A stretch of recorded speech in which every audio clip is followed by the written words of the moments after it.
Good morning students. Today we will do book exercise of lesson number 8. It is given on page number 95. Exercise B. इसमें आपको बतानी है you have to tell whether it is the given statement is true or false. First is the old woman had good eyesight. जो old woman थी उसकी जो eyesight थी वो good थी.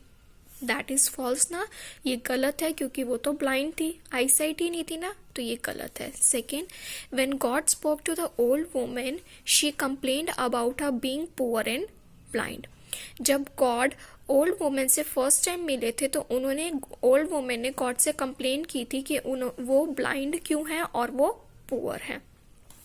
ये भी फॉल्स है क्योंकि उसने गॉड से कोई भी कंप्लेंट नहीं की थी, बल्कि उसने गॉड को तो थैंक यू किया था और उसने कहा था कि मेरे पास तो सब कुछ है जिसकी मुझे ज़रूरत है, तो मुझे नहीं लगता कि मुझे अब किसी और चीज़ की ज़रूरत है.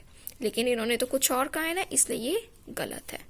Third, the old woman spoke to her family members and her neighbour before she made up her mind.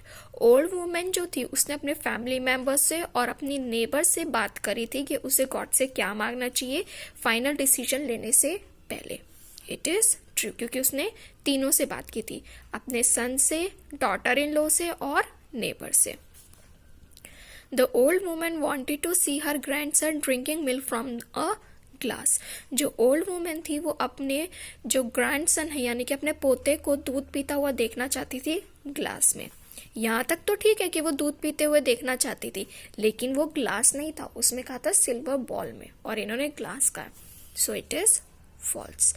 Remember, ये आपको बहुत अच्छे से करने हैं क्योंकि ये थोड़े मोल्ड होके भी आ सकते हैं. जैसे एग्जाम में पूछ, यहाँ पर जैसे ये है, ग्लास की बजाय सिल्वर बॉल दे दें तो ये ट्रू हो जाएगा ना. तो ये आपको बहुत अच्छे से करने हैं, इसलिए आपको लेसन जो है अच्छे से रीड आउट करना है. एक्सरसाइज सी, आपको क्या करना है, गिवन स्टेटमेंट के अकॉर्डिंग 4 आपको ना कॉलम्स गिवन है, तो जो करेक्ट कॉलम है उसमें टिक मार्क लगाना है according to the statement. The blind old women was dash. जो ब्लाइंड ओल्ड वुमेन थी वो क्लूअर थी, काइंड हार्टेड थी, सेल्फिश थी या कनिंग थी. कनिंग मीन्स चालाक, सेल्फिश मतलबी, और काइंड हार्टेड मतलब दिल की बहुत अच्छी थी. वो थी ना दिल की अच्छी क्योंकि वो सबकी मदद करती थी, भले ही वो अंधी थी और पुअर थी, लेकिन फिर भी वो जिससे उससे कुछ भी बन पड़ता था, यानी कि जैसे हो सके वो लोगों की मदद करने की कोशिश करती थी. तो इसका आंसर क्या है, फर्स्ट का B. The old women lived with her dash. Old women किसके साथ रहती थी, अपने सन और डॉटर इन लॉ के साथ. On the first day when God told the old woman to ask for something she wanted. जब फर्स्ट डे गॉड ने ओल्ड वुमेन से पूछा था कि तुम्हें क्या चाहिए, तो उसने क्या मांगा था. फर्स्ट दिन उसने कहा था ना कि मेरे को तो कुछ भी नहीं चाहिए, मेरे पास तो सब कुछ है. तो इसका आंसर क्या है, नथिंग. उसने फर्स्ट डे तो यही कहा था ना, तो इसलिए आंसर क्या हो गया, C. After that, filling the blanks with a and an. ये वाला जो क्वेश्चन है, ये ए और बी एक्सरसाइज ये आप लोग खुद करेंगे क्योंकि आप ये सेकंड में करके आए हैं, लेकिन मैं बस आपको थोड़ा सा हिंट दे देती हूँ कैसे करना है ताकि आप इसे इजीली कर सको. आपको पता है आपके जो वॉवल्स होते हैं वो कितने होते हैं, टोटल 5 होते हैं, ए, ई, आई, ओ, यू. और जो आपके बाकी के जो अल्फाबेट्स बढ़ जाते हैं वो आपके क्या होते हैं, कॉन्सोनेंट होते हैं. ये जो आपको एन आपको कहाँ लगाने हैं, जहाँ पर भी आपको वॉवल की साउंड आएगी यानी कि ए, ई, आई, ओ, यू की साउंड आएगी, वहां पर आपको क्या लगाना है, एन लगाना है. और जहाँ कॉन्सोनेंट की साउंड आती है वहां पर ए लगाना है. जैसे आपने छोटे क्लासेस में कैसे किए हैं कि अगर ए, ई, आई, ओ, यू से स्टार्ट हो रहा है तो एन लगा देंगे, या और अगर कॉन्सोनेंट से स्टार्ट हो रहा है लाइक बी, सी, डी, तो उनके आगे ए लगा देंगे. नॉर्मली हम ऐसे कर सकते हैं, इसमें कोई प्रॉब्लम नहीं है, लेकिन कहीं जगह पे ऐसा होता है कि हमें साउंड के बेसिस पे होता है. वहां पर जैसे आर है, HOUR, स्टार्ट तो वो एच से हो रहा है लेकिन साउंड किसकी हो रही है, ए की, तो वहां पर क्या आया, एन आया. इसलिए ये चीज हमें ध्यान में रख के करनी पड़ती है. तो ये वाला जो है आप ये इसलिए खुद करेंगे सोच के. नेक्स्ट में क्या है, ए, एन और द, तीनों का यूज करना है। द आप वहां यूज करेंगे जब हम एक चीज की बात करते हैं, और सेकेंड टाइम जैसे एक पर्टिकुलर थिंग की बात कर रहे हैं पूरी दुनिया में जो एक है, जैसे कि मून है, अर्थ है, स्काई है, हिमालयाज है, तो इन सब के आगे क्या लगाओगे आप? The. And second time the कब लगाना है? जब हम एक पर्टिकुलर पर्सन की बात कर चुके हैं ऑलरेडी और वापस से उसी पर्सन की दोबारा से बात करेंगे या थिंग की दोबारा से बात करते हैं, तो उनके लिए भी द यूज होता है। फॉर एग्जाम्पल जैसे यहाँ देखिए, यहाँ पर ओल्ड वुमेन का पहले नाम आ गया था, there lived dash old women in dash small hut. Old women पहले आ गया ना, she had dash son dash old women. अब मैं उसी ओल्ड वुमेन की दोबारा से बात कर रही हूँ, ना उसी की, तो इसलिए यहाँ पर क्या आया? दो। ओके, तो इस वे में ये आपको बाकी खुद से करनी है। D exercise, here you have to fill a few और मेनी। अ फ्यू आप कब यूज करते हैं? जब हम एक पर्टिकुलर थिंग की बात कर रहे हैं, यानी कि वो जो उसका नंबर है, यानी कि वो क्वांटिटी में कम है, नंबर में, इनको हम काउंट कर सकते हैं। मैनी को और फ्यू जो है वहां पर यूज करते हैं जिन चीजों को हम काउंट कर सकते हैं। मैनी जो नंबर में ज्यादा है और फ्यू मतलब जो नंबर में कम है। The auditorium was full as there were dash people watching the magic show. अब फुल है तो ऑब्वियसली मैनी आएगा क्योंकि बहुत सारे की बात हो रही है ना। और देखो ऑडिटोरियम में इतने लोग होते हैं कि हम उन्हें काउंट कर सकते हैं। तो मैंने आपको बताया ना कि ये जो मैनी और फ्यू जो होता है काउंट के साथ होते हैं, यानी कि काउंटेबल नाउन्स के साथ इनको यूज कर सकते हैं। इन्हें हम क्योंकि काउंट कर सकते हैं इसलिए यहाँ many. It was very late at night and I saw dash people on the streets. Street means गलियां। रात काफी हो गई थी इसलिए मुझे रात में, अब रात काफी हो जाए तो ऑब्वियसली स्ट्रीट पे बहुत कम लोग मिलेंगे ना, तो इसलिए यहाँ पर क्या आया? Of you.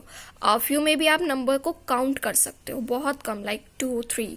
मेनी में भी आप काउंट कर सकते हो। अब ऑडिटोरियम फुल है तो सपोज वहां पे 100 पीपल होंगे, 200 पीपल हो गए। अगर स्पेस ज्यादा है तो 200 people. Spell well. Spell well आपको पता है, आपको एक वर्ड गिवन है जिसमें लेटर्स जो है मिसिंग है, वो आपको फिल करके पूरा एक लेटर और पूरा एक वर्ड फॉर्म करना है। और वो आपको कैसे फॉर्म करना है? With the help of an helping box. तो आप इसको लेके इसको कंप्लीट करेंगे खुद से। ओके, आपको आता ही है ये। अब यहाँ पर आपको क्या कर रखा है? जंबल लेटर्स गिवन है, आपको इन लेटर्स को रीअरेंज करके मीनिंगफुल वर्ड बनाना है। लाइक UESR, इसको मीनिंगफुल वर्ड बनाना है, वो दैट विल बी श्योर। अब ये कैपिटल में है ना, तो इसलिए आपको ये भी कैपिटल में लिखने हैं। ओके, यहाँ पर ये वाला जो कॉलम है वो एक्स्ट्रा गिवन है।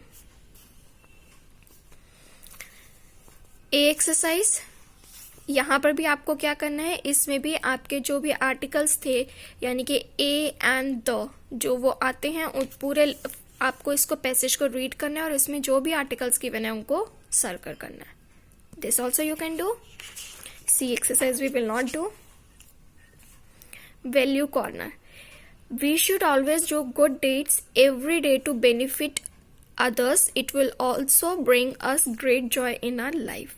हमें हमेशा गुड डीड्स यानी कि सबके साथ अच्छा काम करना चाहिए अच्छे से, यानी कि अगर हम किसी की हेल्प कर सकते हैं किसी भी वे में तो हमें डेफिनेटली उसकी हेल्प करनी चाहिए। इससे उस पर्सन को भी खुशी होगी, यानी कि उसे जो इस चीज की नीड है वो उसको कर सकता है और इससे हमें भी खुशी मिलेगी।